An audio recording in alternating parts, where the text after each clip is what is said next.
आज हम बात करेंगे क्लासिकल और रोमांटिक पोइट्री में फ़र्क की। चलो स्टार्ट करते हैं क्लासिकल पोइट्री से। जो क्लासिकल पोइट्री होती है वो फोकस करती है आर्डर पे। आर्डर क्या? फॉर एग्जांपल कोई मैं चीज़ लिख रहा हूँ, ठीक है, फर्स्ट लाइन पे फोकस किया मैंने, दूसरी लाइन पे फोकस किया, तीसरी लाइन पे फोकस किया, जिस उन तीनों लाइंस का जो आर्डर होगा वो सेम होगा। अब बैलेंस को हम देखेंगे। फॉर एग्जांपल हम फर्स्ट लाइन में 5 मीटर यूज़ कर रहे हैं, आइम्बिक मीटर यूज़ कर रहे हैं, तो सेकंड में भी वही होना चाहिए। इसे कहते हैं बैलेंस। और थर्ड हमारा है रीज़न। क्लासिकल पोइट्री वाले ये मानते थे कि हम जो पोइट्री लिखते हैं उसका एक रीज़न होता है, वो उसका एक लॉजिक होता है जो हमें बताता है कि हम पोइट्री क्यों लिखते हैं, किस रीज़न से लिखते हैं। ये क्लासिकल पोइट्री में आ जाता है। दूसरा हमारा है emphasis on rules and fixed forms. Classical वाले थे ही ऐसे, वो कहते थे कि हमारी जो क्लासिकल पोइट्री है उसमें फिक्स्ड रूल्स हैं, फॉर्म्स हैं, आपको इसको ही फॉलो करना होगा, ठीक है। और जो तीसरा हमारा डिफरेंस है वो poetry is objective and impersonal. अब ऑब्जेक्टिव किसको कहते हैं? ऑब्जेक्टिव उसे कहते हैं जिसमें हम खुद को इन्वॉल्व ना करें।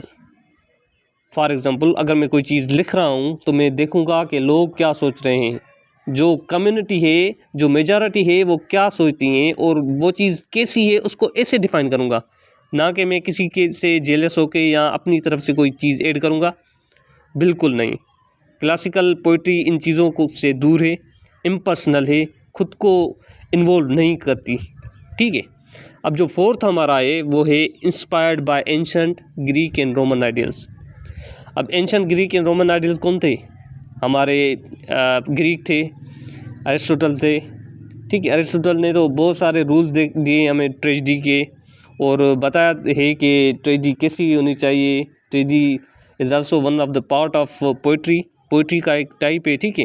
अब वो उसको कैसे डिफाइन किया, उसने रूल्स रेगुलेशंस बता दिए हैं, और रोमन्स भी वही हैं, ठीक है, उन्होंने भी रूल्स को फॉलो किया है, जो वो जिसको आज भी हम क्लासिकल पोइट्री में फॉलो करते हैं, ठीक है। अब उस फिक्स्ड रूल्स एंड रेगुलेशन को जो हमने ग्रीक के और रोमन से सीखे हैं, उसी को ही फॉलो करने को क्लासिकल पोइट्री कहते हैं।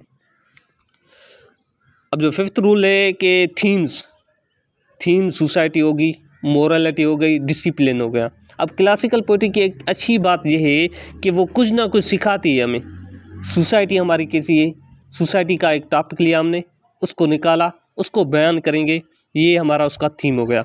अब उसमें कोई ना कोई मोरल होगा भाई, कोई चीज़ ऐसी है जो पसंद नहीं है लोगों को क्यों पसंद नहीं है, ये करना चाहिए, वो करना चाहिए, इस सारी चीज़ को जो डिफ़ाइन करता है वो है क्लासिकल पोइट्री। उसमें प्रॉपर डिसिप्लिन भी हो गया। ये हो गया हमारा क्लासिकल पोइट्री। अब दूसरा है हमारा रोमांटिक पोइट्री। रोमांटिक पोइट्री से तो नाम से ही आपको पता चल रहा है कि रोमांस अंदर हमारा निकलता हो। Focus on imagination, emotion and individuality. अब इसमें बहुत अच्छी बात है कि फोकस ऑन इमोशंस। भाई जो मैं अंदर फील करता हूँ ना, मैं उसको ही डिफ़ाइन करूँगा। जो चीज़ मुझे अच्छी लगती है ना, मैं उसको ही डिफ़ाइन करूँगा।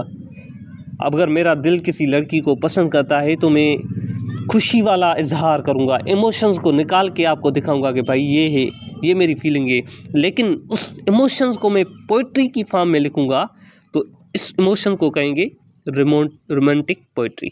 अब दूसरा होगा इमेजिनेशन। इमेजिनेशन से क्या मुराद है हमारा, कि हम सोचते हैं भाई काश वो मुझे मिल जाती, काश मैं उसका होता, ये इमेजिनेशन है।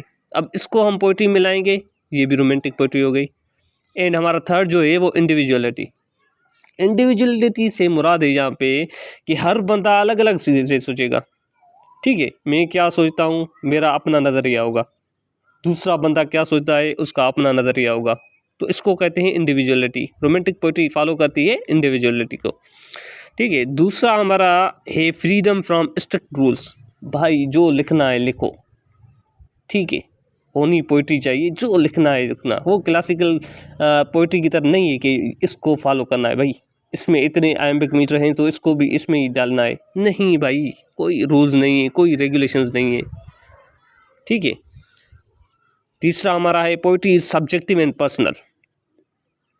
पोइट्री जो है ना सब्जेक्टिव है। सब्जेक्टिव से मुराद है कि जो मैं लिखूंगा मैं अपने नज़रिए से लिखूंगा, अब जो मैं फील करूंगा वही लिखूंगा। अब लोग क्या कहते हैं, दुनिया क्या कहती है, मैं उसको छोड़ दूंगा, ठीक है। जो मैं सोचता हूँ, जो मैं समझता हूँ, मैं उसको लिखूंगा, उसे कहते हैं सब्जेक्टिव एंड पर्सनल। खुद को इन्वॉल्व करना इसे कहते हैं पर्सनल, ठीक है। जो हमारा फोर्थ है वो deep love for nature in the super natural. भाई ये तो कहते हैं कि नेचर ही खुदा है। ये रोमांटिक पोइट्री वाले जो बंदे होते हैं वो कहते हैं नेचर ही खुदा है। वो नेचर को देख के उसमें ब्यूटी को तलाश करते हैं कि इसमें क्या ब्यूटी है, कौन सी खूबसूरती है। छोटी छोटी चीज़ों को डिफाइन करेंगे कि इसमें बहुत अच्छी कोई चीज़ है जो वो ला के रोमांटिक पोइट्री में डालते हैं, ठीक है। और दूसरा है थीम्स। रोमांटिक पोइट्री के थीम्स ही बहुत अच्छे होते हैं, जैसे लव है, दूसरा freedom, beauty, dreams, personal experience. ये जो थीम्स हैं जो इंडिविजुअलिटी पे डिपेंड करते हैं, ये सारे रोमांटिक पोइट्री में आ जाते हैं, ठीक है। तो अब हम बात करेंगे मेजर डिफरेंस की कि क्लासिकल पोइट्री में क्या डिफरेंस है और रोमांटिक पोइट्री में क्या डिफरेंस है। क्लासिकल मैंने जो बताया रीज़न को फॉलो करती है, रोमांटिक इमोशंस को। क्लासिकल सोसाइटी सेंटर्ड होती है। फॉर एग्जांपल सोसाइटी क्या सोचती है हम उसके बारे में लिखते हैं, ठीक है, अपनी राय नहीं देते। और romantic individual centred, for example मैं जो सोच रहा हूँ, एक बंदा जो सोच रहा है उसको ही डिफाइन करने को इंडिविजुअल सेंटर्ड कहते हैं। तीसरा है क्लासिकल। क्लासिकल जो फॉलो करते हैं आर्डर को, जो मैंने पहले ही बताया, रूल्स होने चाहिए, रेगुलेशंस होने चाहिए। और romantic freedom and imagination. Freedom भाई, जो करना है करो, इमेजिन करो, कोई भी फूल कैसा है, उसे कैसे देना है, सब कुछ इमेजिन करके लिख सकते हो, लेकिन होनी वो पोइट्री की फॉर्म में चाहिए, प्रोज की नहीं। और हमारा जो लास्ट है classical nature controlled, romantic nature alive spiritual. अब क्लासिकल नेचर का मतलब है कि वो जो लिखते हैं वो कंट्रोल्ड होती है, कोई ऐसी चीज़ ना हो जो सब्जेक्टिव हो, ठीक है, हम खुद से डालें, ब्याज हो के लिखें, इसका ऐसा नहीं होता, ठीक है। कंट्रोल्ड होती है, रूल्स रेगुलेशन को देखना पड़ता है, उसके थीम्स को देखना पड़ता है, रीजंस को देखने पड़ते हैं, लॉजिक को देखना पड़ता है। लेकिन रोमांटिक आज़ाद हैं। रोमांटिक कहते हैं हम लिखेंगे, हम स्पिरिचुअल हैं, हमारे जो अंदर जो महसूस करते हैं हम वो लिखते हैं। यही डिफरेंस है रोमांटिक पोइट्री और क्लासिकल पोइट्री में। उम्मीद है कि आपको पसंद आता होगा। मेहरबानी।